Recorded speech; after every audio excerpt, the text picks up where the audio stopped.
नमस्कार दोस्तों, मेरे YouTube चैनल पर आपका स्वागत है। आज की कहानी है पिता का बंटवारा। कोई है अंदर? लाओ मेरा खाना दे दो। बूढ़े ने यही आवाज़ दोबारा तिबारा और न जाने कितनी बार दोहराई तो मकान की पहली मंजिल से एक लड़की ने नीचे आते हुए कहा, बाबा जी, ये नीचे वाले तो आज किसी की शादी में शहर गए हुए हैं। थोड़ा ध्यान दिया पर शायद ठीक से नहीं सुन पाए। इस आवाज़ को 75 की उम्र में कानों ने सुनना कुछ कम कर दिया था तो दोबारा पूछा, बेटी क्या कह रही है? सुनाई नहीं दिया। बाबा जी, मैं कह रही थी कि आज नीचे वालों ने खाना नहीं बनाया। ये तो आज सुबह ही तैयार होकर किसी की शादी में बाहर चले गए हैं। तो मेरी रोटी नहीं बना के गए? बाबा जी, मैंने तो देखा नहीं इनका चूल्हा जलता हुआ। तो आज मुझे रोटी नहीं मिलेगी? बुढ़ा होठों ही होठों में बुदबुदाया। कुछ देर जाने कुछ सोचता रहा, फिर ऊपर की ओर मुँह कर बोला, बेटी सोना, आज तू ही मुझे खाना खिला दे, भूख लगी है। नहीं खाऊंगा तो रात को मुझे नींद नहीं आएगी। बाबा जी, मम्मी से पूछती हूँ कुछ बचा है क्या? अगर बचा हुआ होगा तो लाऊंगी, नहीं तो दोबारा तो बनने से रही इतनी रात को। वैसे भी इस समय का खाना तो नीचे वाले ही देते हैं।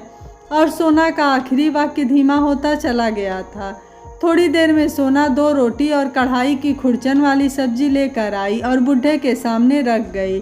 बाबा जी, लो, ईद तो यूं ही बचा है, खा लो, हम सोने जा रहे हैं। बाहर का दरवाज़ा बंद करते जाना। कहती हुई सोना सीढ़ियाँ फलांगती तीसरी मंजिल पर चली गई।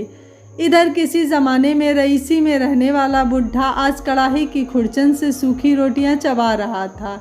विगत स्मृतियों का एक तेज झोंका आया और एक एक कर अतीत के पन्ने फड़फड़ाकर खुलने लगा।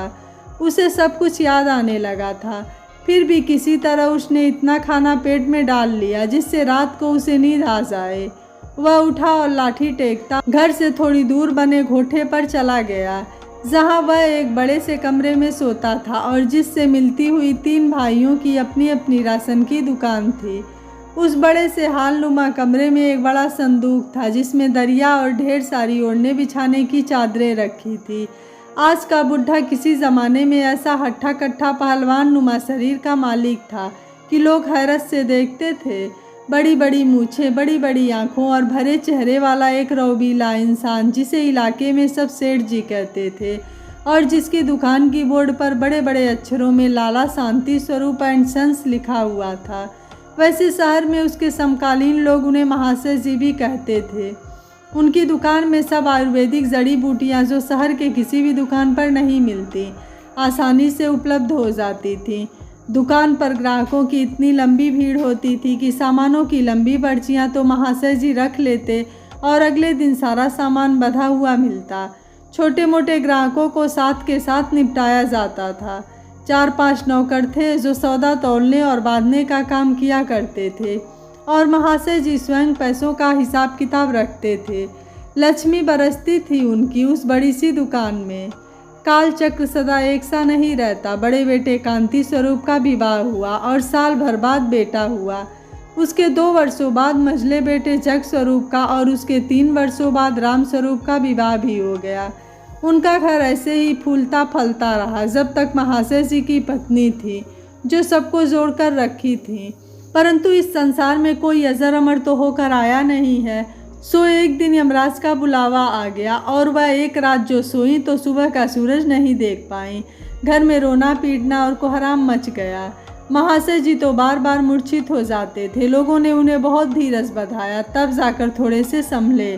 परंतु इस संभलने में पूरा साल निकल गया। घर में उनकी पत्नी के न रहने से तीनों बहुओं में तालमेल बैठाने वाला कोई नहीं रहा और उनमें रोज ही किसी न किसी बात को लेकर कहासुनी होने लगी। बात यहाँ तक बढ़ी कि बंटवारे की नौबत आ गई। बंटवारा मकान और दुकान का हुआ। 3 मंजिला मकान और दुकान भी तीनों भागों में बंट गया। एक एक मंजिल तीनों भाइयों के हिस्से में आया और दुकान के भी 3 हिस्से हो गए। शहर की सबसे बड़ी दुकान के 3 टुकड़े हो गए और उन पर तीनों भाई विराजमान हो गए। शांति स्वरूप के हिस्से में एक बड़ा मेहमानों वाला कमरा आया था जिसमें वो अक्सर लेटे हुए अपने वैभवशाली अतीत को याद कर लिया करते थे। उनकी उम्र के 1-2 बुजुर्ग अभी तक उनका साथ दे रहे थे जो कभी कभार लाठी टेकते उनके पास आ जाते थे और इस उम्र के दुखड़े एक दूसरे से साझा करके मन हल्का कर लिया करते थे। मकान और दुकान के बंटवारे के साथ ही शांति स्वरूप के तीनों समय के भोजन का भी बंटवारा हुआ था। सुबह का नाश्ता बड़े बेटे की तीसरी मंजिल से, दोपहर का भोजन मझले बेटे की दूसरी मंजिल से और रात का भोजन भूमि तल वाले सबसे छोटे बेटे के यहाँ से मिलता था।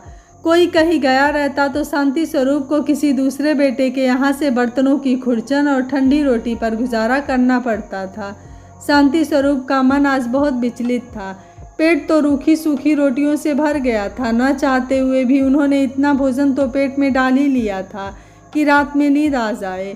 रात को नींद न आए तो वह पहाड़ सी लगने लगती है, काटे नहीं कटती है। परंतु पेट भरा होने के बावजूद वह आज अपने बिस्तर पर करवटें बदले जा रहे थे। बहुत देर नींद के लिए उठा पटक करते रहे, तब जाकर कहीं नींद आई। कांति स्वरूप की माँ थाली में रोटी चावल और 8-10 छोटी छोटी कटोरियों में कई तरह की सब्जियां, दाल, दही, अचार और पापड़ लेकर आई और बोली, कांति के बाबूजी खाना खा लो। नहीं, मुझे भूख नहीं है। तुमने थोड़ी देर पहले जो मूंग का हलवा खिला दिया था ना, अभी वही गले तक भरा हुआ है, अभी नहीं खाऊंगा, वह बोले।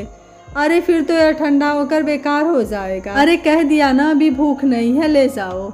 अरे जितनी भूख है उतनी ही खा लो, नहीं तो यह ठंडा होकर बेकार हो जाएगा।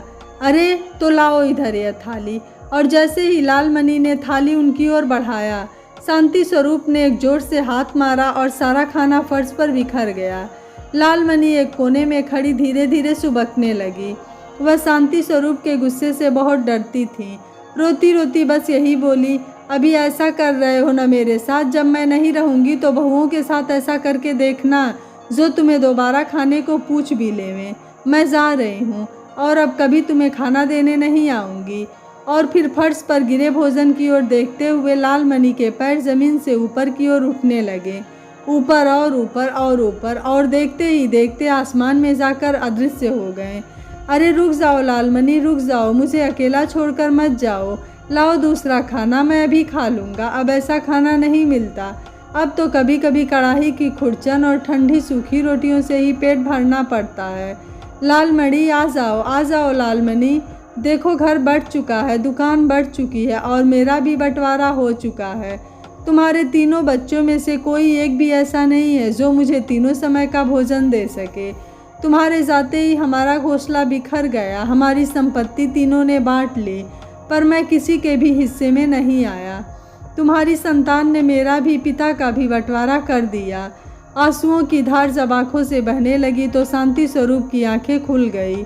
देखा तकिया आधे से अधिक भीगा हुआ था। एक दीर्घ उच्छ्वास लेकर शांति स्वरूप ने करवट बदल लिया। सचमुच ही पिता का बंटवारा भी हो चुका था। शांति स्वरूप जी सोच रहे थे कि कितनी आसानी से बच्चे माँ बाप को बांट लेते हैं। जो माँ बाप उन्हीं के लिए जीते मरते हैं, उन्हीं को बांटने में बच्चों को एक पल भी नहीं लगता है। सोचते समझते उनके प्राण पखेरु उड़ गए और आज एक बार फिर उनके बंटवारे का समय आ गया था। उनके दाह संस्कार का बंटवारा, उनकी तेरहवीं का बंटवारा। यह कहानी आपको कैसी लगी, आप मुझे अपनी राय कमेंट बॉक्स में ज़रूर दीजिएगा। वीडियो पसंद आया है तो वीडियो को लाइक, शेयर एंड चैनल को सब्सक्राइब कर लीजिएगा। Thank you for watching. मिलते हैं अगली कहानी में।